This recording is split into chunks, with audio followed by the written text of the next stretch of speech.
The next step after the Vril flying saucers was the Honeybu series of craft. By 1939 the SS had produced the RFC-5, which it called the Honeybu 1. In August 1939, the machine made its maiden flight, and proved its viability. The early Honeybu 1 craft, of which 2 prototypes were constructed, were 25 meters in diameter, had a crew of 8, and could achieve the incredible initial velocity of 4,800 kilometers, but at low altitude, further enhancement enabled the machine to reach 17,000 kilometers. Flight endurance was 18 hours. To resist the incredible temperatures of these velocities, a special armor called Victolan was pioneered, specifically for both the Honeybu and Vril series of disc craft.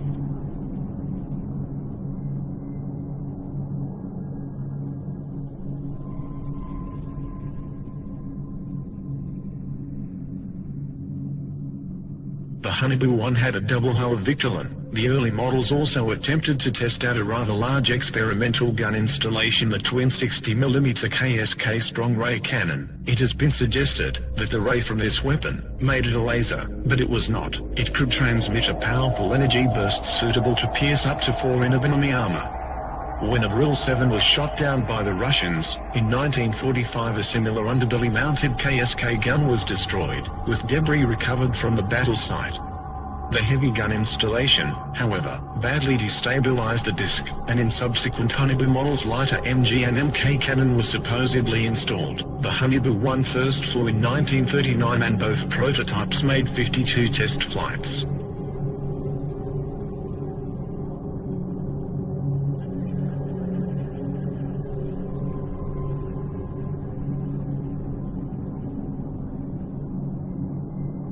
In 1942, the enlarged Honeybu 2, which was 26 meters diameter, was ready for flight testing. This disc had a crew of 9, and could also achieve supersonic flight of 6,000 to 21,000 kilometers with a flight endurance of 55 hours. Both it and the further developed 32-meter diameter Honeybu 2 had heat shielding of 2 hulls of Victolan. The craft were constructed and tested between 1943 to 44.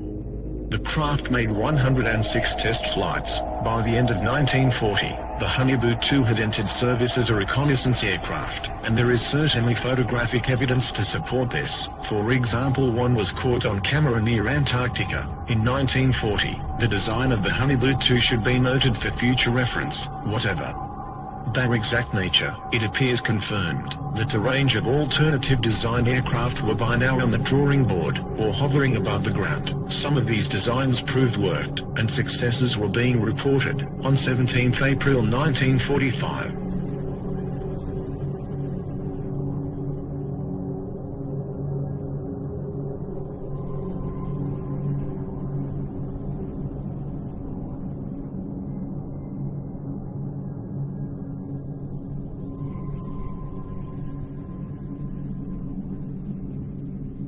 by 1944, the perfected war model, the Honeybu 3, was tested. 2 prototypes were built. These massive machines, several stories tall, were crewed by 20 men. They were also capable of hypersonic speed beyond 21,000 kilometers. The SS had intended further plans for a 120-meter diameter Honeybu 4 were in the works, but no such craft is known to have been constructed before the end of the war. However, these new technologies were coming online too late, for the war was already being lost and won. Within months the Allies and Russians had poured into Central Europe. Hitler was thought dead and the war apparently over, and as soon as the war was over, ghost rockets started appearing over Scandinavia, and within 2 years flying saucers were being reported wholesale over mainland United States. It was no coincidence